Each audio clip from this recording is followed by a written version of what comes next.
Hey there. So we're into the second week of the 30 Days to Greatness. 30 Days to Greatness, really, a reminder, is about learning the basics and applying them over and over and over. And so far, there really hasn't been as much application as there will be this week. So we're going to get into doing some things that are going to make a difference and move the needle in your business and therefore in your life. So today is Business 101 2. Hey, week number 2. And we're going to be looking at the numbers. How do we know if we're doing a good job? Are we hitting our numbers?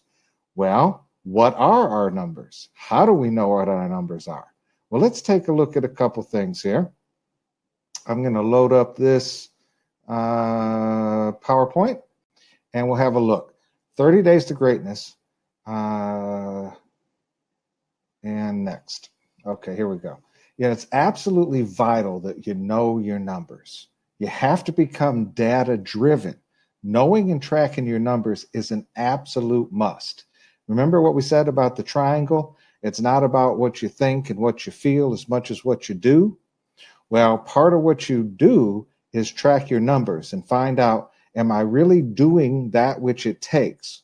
For instance, if I'm wanting to do 30 transactions a year and I'm only talking to 30 people a year, the odds are pretty slim that every one of them is going to do a transaction with me, right?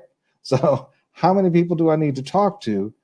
How many people do I need to meet with to actually be able to close 30 transactions? And how would I even go about answering that question? Well, when you know your numbers, you can set SMART goals. And notice SMART is all capitalized there because SMART goals are specific, measurable, attainable, relevant, and timely. In addition to SMART goals, you'll also need to set stretch goals, goals that'll push you, right? That you won't necessarily always, well, in fact, you'll probably rarely meet these goals, but they're the goals that got you going in the right direction. You know, somebody said to me recently, their philosophy to life is that a truly great life, and that's what we're doing here, 30 Days to Greatness, a truly great life lives outside of its comfort zones.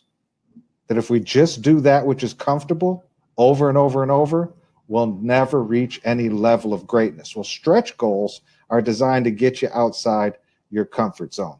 They're all about stretching you in strategic ways. But for now, right now, we'll stick to SMART goals. The S stands for specific, and that means there's no ambiguity as to whether or not the goal has been met. If you set out to talk to 50 people about real estate this week, you can know whether or not you did it. There's no ambiguity. Not that I talked to 50 people. I talked to 50 people about my real estate business and their interest in real estate and whether or not they know anyone who's interested in doing anything with real estate.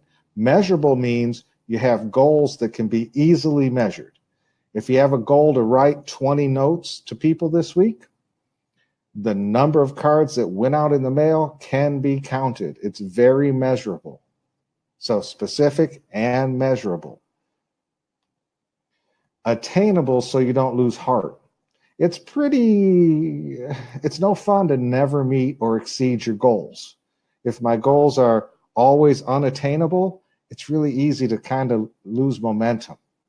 But as I set goals that are SMART goals that I can attain, I can really kind of get an encouragement. Hey, I did what I needed to do today, this week, this month, this year. And that's really encouraging and empowering. Relevant means you're setting goals that will actually move the needle in your business and life. So, I was reading a book, I can't think of the name of the book, forgive me, but I remember this story. I think it was from the book by Duhigg called The Power of Habit, I think. But the story was about goals and SMART goals in particular, and that there was a company that was using SMART goals very efficiently until it became obvious that their people were setting goals that were specific, measurable, attainable, and timely, but not so relevant. And they would do things like, this week I'm going to learn how to use this phone system at the office and be able to transfer calls and be able to, so what? Who are you talking to? Right? In the business sense of the thing, right? Doesn't matter. You can transfer calls. It matters whether or not you're transferring calls that make a difference, right? Are they relevant? So that's an important part of this discussion, which is why I also bring up stretch goals to try to keep us on track in that regard. Timely has to do with setting time limits on yourself, like by the end of the day, week, month, or year. And by the way, if you're setting goals that are a month or a year out, you better also be setting goals that are a day and a week out, because I'll never meet my year-end goal if I wait till, the last month to start trying. So if I'm trying to close 30 transactions in a year, then I better be trying to, close a couple this, 3 this month, that kind of thing. Maybe 1 a week. Oh my, that would be crazy. All right, so check out this video that explains why SMART goals are so necessary. Okay, let me load this up for you. Quick look at something. I like to call this, well, you'll see.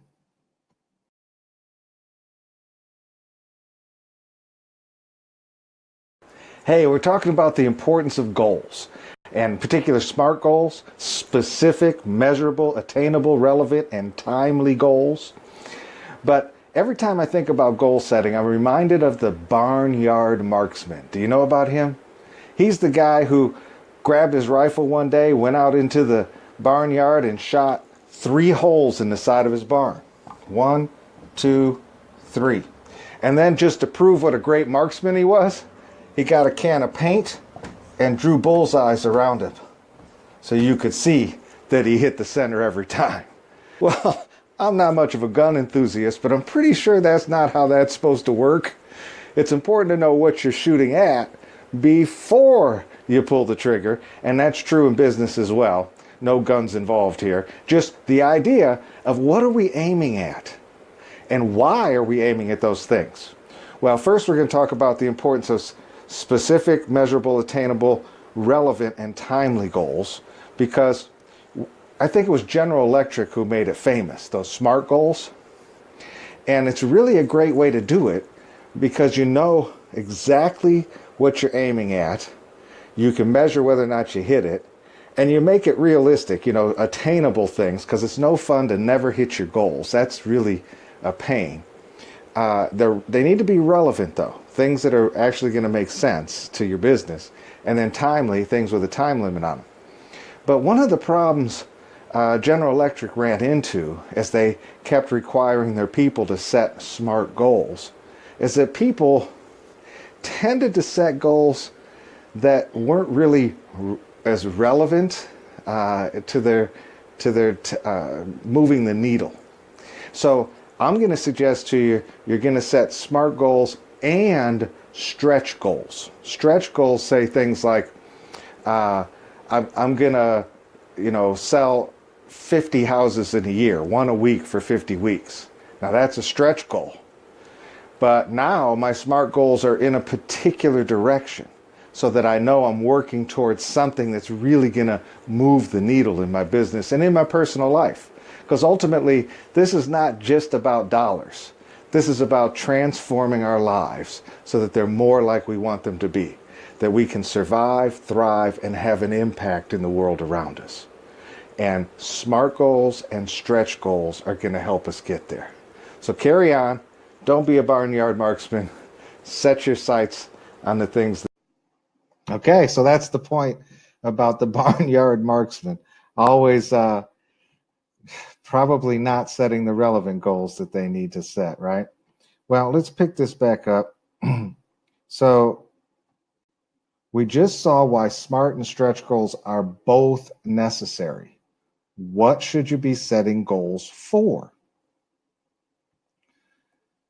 Certainly gross commission income, or GCI, you'll hear in this business. In fact, you'll start there and work back to what activities you need to be doing. That is to say, if my GCI goal is $150,000, then in order to hit that kind of goal, I need to be able to figure out from there back towards today and where I'm sitting, how to get there, right?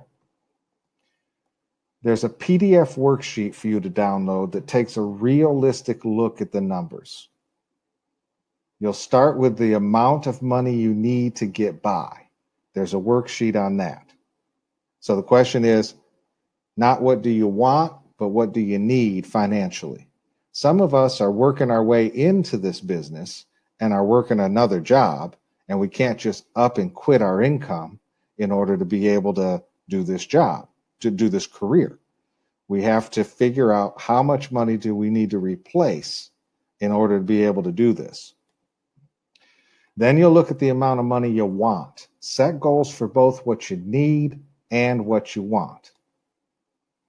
You didn't get a license to sell real estate just to get a job working nights and weekends. You want to start a business that will create freedom for you in the long run for your life. That is to say, you could be a bartender if you just wanted to work nights and weekends. There's a lot of ways to get a job working nights and weekends. So when we're talking about gross commission income, we're talking about enough to get by, but that's just the bare minimum, so that you know when you can quit your day job, for instance.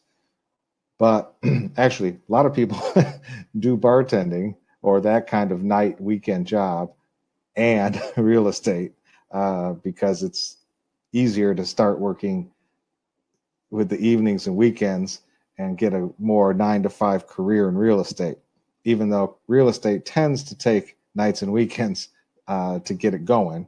But the point is the point is we need to know what our numbers are, not just to get by, but to create the freedom, a real business.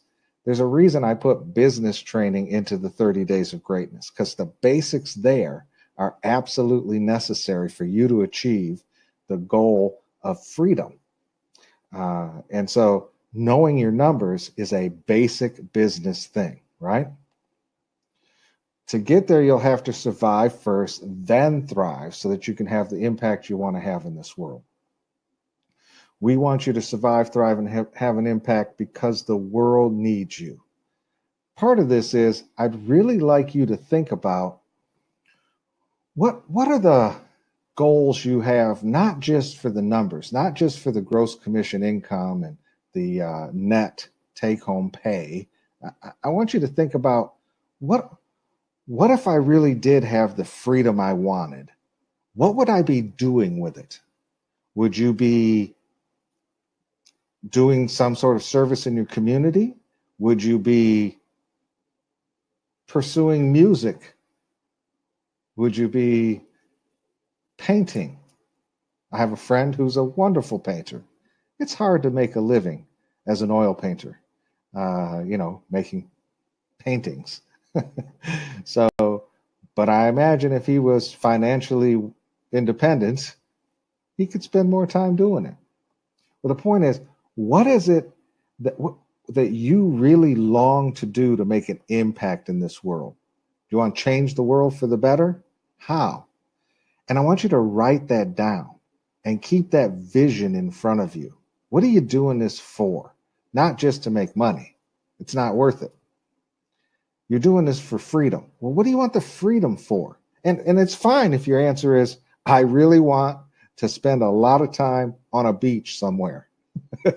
I'd like to be surfing or just lounging. If that's really your goal, fine. But make it real. Write it down. That vision for the freedom you long for. What would you do with it? Would you run for office and take back Washington, D.C. for the people, power to the people? What would you do with your freedom? Understand, though, most don't do well with real estate. Most don't get the direction they need or have the accountability it takes to succeed. Most don't make it. Remember the numbers from the overview session? Only 4% will have long-term success. That's a small percentage. Remember we said, Out of 1 million who start, 40,000 make it 10 years as a successful career. That's 4%. We're determined that you're going to be in that 4% because you're going to have a plan to get there and you're going to work the plan. Work the plan is capitalized and it has 3 exclamation points. It's one thing to have a plan. It's a whole other thing to work the plan. It's what you do that moves the needle. Now, back to the PDF worksheet then. You'll determine the average sale price of a property in your area. If you have no idea, pick $150. It's a fairly conservative number in terms of where we sit here. Now, I happen to know that the average sale price where I work is well over 200. It's really more like 220. But so 150 is a fairly conservative number. You'll determine the average commission and find out how many deals you must close to reach your desired gross commission income, or GCI, right? So you'll say, okay, if the average sale price is $150,000 and I usually have one side of that deal, 3%, so that's $4,500. But you'll take into account taxes too, because there is no freedom if Uncle Sammy isn't paid. There's no surfing on the beach or running for office or oil paintings. None of that happens if Uncle Sammy's knocking on your door for Uncle Sammy's money, right? So part of what you'll do is take into account taxes. You'll take into account the company dollar that comes out of the GCI. Now, for Red Door, that's really simple. It's a $12,000 cap. And that's so out of the GCI, out of the gross commission income, 12,000 of it will be Red Door company dollar. That's easy.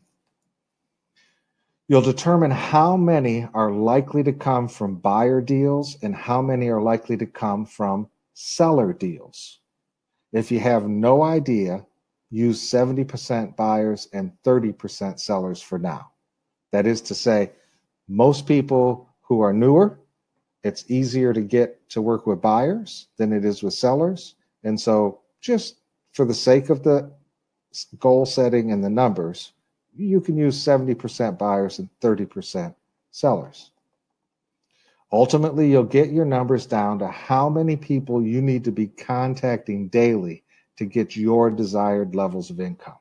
If the average sale is this, if Uncle Sammy gets that, if the gross commission has a cap coming out of it for company dollars, and so on and so on and so on, you're going to get to the point where you're able to say, in order, my plan to get to gross commission income X means I have to be in touch with this many people, not just every year, but every month, every week, every day. The worksheet has instructions. The PDF you download has instructions. So you should be able to complete it in fairly short fashion. This shouldn't take you more than 20 minutes. Go get it and get it done. So you're going to find attached to the email that gave you this link to this webinar, or in the login area where you found this webinar, the chance to get the PDF I've been talking about and get after it, okay? All right. Tag, you're it.